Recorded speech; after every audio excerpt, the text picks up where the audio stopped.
Today we're going to talk about buying cars, what you can do to save thousands of dollars making your next purchase. Steve, you've got the first question for us. Yeah, so this is such a tricky, conversation. So I'm just going to kind of lay this out. So clearly the car industry is something that has a major impact in a person's home finances, personal finances, and their long-term financial success. In America, according to the latest statistics, there's over $1.56 trillion of auto loan debt, and about 3 million personal cars are purchased annually, which that's got to have a major impact.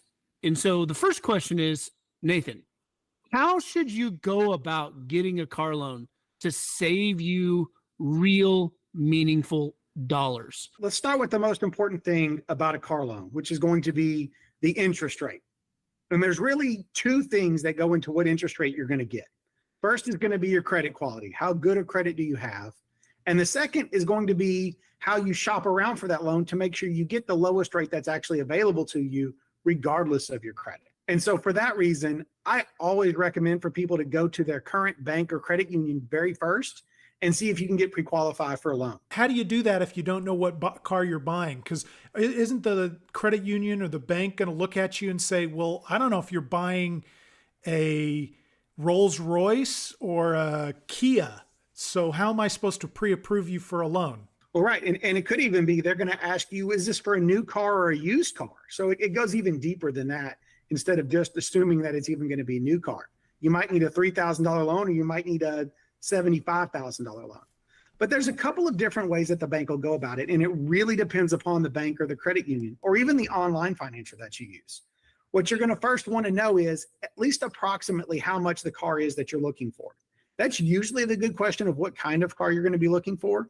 They may ask you exactly how much you're needing to borrow, or they may just do a blanket pre-approval and say, here's what you're qualified for. Buy a car underneath this and you're okay. Is that harder to do if you've got lower credit scores, a little bit lower? How much leeway does a bank give you? So if you're using, I'm not going to say bank because banks are more tough. Credit unions, especially if you've had a long-term business with them, are typically going to give you a little more leeway if you have a lower credit score, if you've got a solid history with them. But still, there's going to be some variation there. One of the things they're going to look at is what's called the affordability process. So they're going to take an estimate based on how much you can afford to repay every month. And they're going to use that information to really trigger what can you afford and how much can they give you. But a lower credit may also mean that you have to have a greater down payment on the car. So some banks will offer all the way up to 125% of the car value as an auto loan. Now that you ask me, that's kind of a high rate. Well, that's because people are sometimes underwater on their cars or other things. And so they'll offer that up. But if you've got a low credit score, you might only be able to get 75% or even 60% of the car value on your loan, as well as just having a lower overall amount. So there's extra things that are going to factor into that. So let's circle back a little bit. Why is it a bad idea, if it's a bad idea, to take a loan with the company that you're buying the car from? You're at the car dealership. It's so easy. They've already got all your paperwork. They've got the information. Why not just make a purchase? Use them.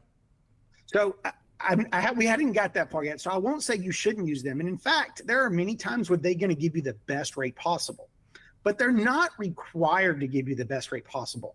And that's why you want to start with your bank or credit union, especially if they have a pre-qualification process that does a soft credit check.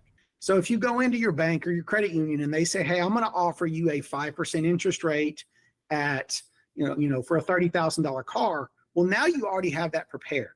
So when you go in to do the negotiation with your car loans, if they come back and say 6%, you can say, no, thank you. I've got a better rate already. When car resellers go in and run your credit, they don't check one bank. They check a bunch of banks. But this is a profit-making process for them. So they want to get you in the loan that's going to make them the most money. So they may have loan offers from 3 or 4 different banks, and they don't have to offer you the cheapest one. They could offer you one that's significantly more expensive than the others. You also have told me in the past they might get the cheapest one and then mark it up. That's the other process too. It's what's called a reserve in lending. And so I believe this may be a little bit different in most states, but it's not always exactly. But in general, what they have is called a reserve on the interest rate. So say bank A offers you an interest rate of 5%. Well, the car dealer can actually add up to 2% more on your interest rate as part of the reserve. And if they get you to sign that all the way up to 7%, they get an extra bonus on top of it. So they make more money. So Steve, if you're qualified for $40,000 at 5%, that doesn't mean they're going to offer you 5%. They could even go to the cheapest bank and say, Steve, bank A is going to offer you 7%. And if you don't know that that's not a good deal for you, you might take it because you don't know what they actually approved you for. That's why you want to go to your bank or credit union first, so that you know you have the absolute best rate possible and you have a baseline comparison that you got independently. Yeah, so I just want to simplify this because I'm just the average Joe. So 3 million people are buying cars annually. 3 million people should be walking into a bank first with an idea of the loan, just so they can understand. When they ask for the loan, it should not be a hard pull on their credit. It should be a soft pull. Most places nowadays, now not all banks and credit unions will do the soft credit check first. Most will though. And I think that's just something you need to ask for. Is this going to be a hard inquiry or a soft inquiry for a pre-qualification? If they say hard inquiry, back off, go do some online shopping. There's about a half a dozen banks and credit unions that will offer loans wide open to anyone in the marketplace, not just to you. And so you can find a bunch of those online, and 2 or 3 of them will actually do a couple of different things for you. One, they'll give you a pre-qualification. A couple of them will even help you shop for the best rate and might even be able to help you get a discount on the car itself. Okay, so just again, simple-minded guy here. Go to your bank first. Ask them. Absolutely. Second, go to the dealership. Don't tell them how you're going to pay. Ask them for the same rates. Now, let's step into that. I think that's the next lead into how to get a good deal on the car first, because you don't want to tell them you've got another piece of financing, but I typically would tell people that you should let them know you're interested in financing, but you're still going to want to shop the car first. And that's a little bit of a trick. Know that you're open to that because they might have promotional financing. For example, I did this when I bought my last car. I went to my bank. I had a 5% interest rate in my back pocket. I was pretty happy with that. I went over to the dealership. Well, they had a promotional rate going. I was able to get 2% because it was a promotional rate, which was much better than that. Now, I wouldn't have known what was good or bad if I hadn't done that, but that 2% rate was fantastic. Actually made me put less down than I wanted to on it, or what I was originally planning to. Well, what's important to point out is that there's a reason why a dealer may be able to give you a better deal, right? They're already making money on the actual sale. But the other reason is that dealers are really incentivized to get the sale, especially of a new car with you, because it means that you're more likely to use them for maintenance and they can make money on you over a long term. So it's not unusual that they might try their best to give you the best deal for them for the financing, because they're doing everything they can to get the full life cycle of the profits off that sale of that automobile with you. Yeah, I think that's a good thing. It's a good argument. They definitely want to do that. They're going to always at every step try to make as much money as possible from you. And so that's just really a trick. And that's why I say go to the bank first. Most of the time I believe that the lender, the dealer is actually going to be able to get you a better rate than the bank that you probably found, because they're going to shop from a much larger stream and you're going to have a competitive environment when they're in there. But you want an independent piece of information just to hold it to the side and make sure that you're getting the best rate. Okay, so what do you do if you don't like the rate that the dealer gave you? Like you believe you could get a better rate. What do you do? If it's me, first thing I'm going to do is walk away. Now, if you haven't already at that point in time, if you haven't already gone to a bank or credit union, then go on after that. If they didn't offer you a good rate, go to the bank second. That's still okay. It's not as good as going first, but that's okay.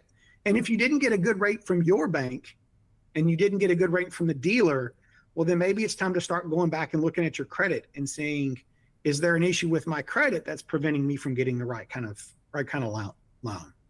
Talk a little bit about that credit, because I think that credit is a really important thing. how important is credit to getting a good deal versus, I mean, can I get a good deal on financing by just putting more down, or how much does your credit report and your credit score impact the kind of financing you can actually get? So putting more down is typically just going to change your approval, and it might change a little bit on the loan amount you get. So if you're putting $20,000 down on a $60,000 car, you might be able to get approved when you couldn't if it was only $10,000 down. So there's different things that are going to play into that. But the actual rate itself that you're going to get is highly correlated to your credit score. And which credit score is that? Auto lenders actually don't use your standard FICO scores. What they're going to use is called the FICO Auto Score. And that score ranges, instead of the 300 to 850 that most credit scores range, it runs from 250 all the way up to 900. What this does is it allows them to see a little more detail in your ability to repay a car loan. And that's kind of interesting. But here's the other side of it. If you look at your standard credit score, it's going to be close enough to tell you what's going on. So while seeing the exact credits, you're not going to see the exact credit score that the lender is going to use or that the dealership's going to use. Don't worry about it. It's not that different, other than it has a little bit more on the touch on the high end. If you've got a 750 or 760 credit score for your standard FICO score, you're probably going to be just fine and get the best rates. Let's just take a look at fair credit. What is kind of that prime, near prime range? And it looked to me like right now, typical interest rate's about 9%. Versus if you have great credit, you're going to get somewhere around the 3 to 5% range. But let's just do a quick math on that. Great credit at 5% versus fair credit at 9%.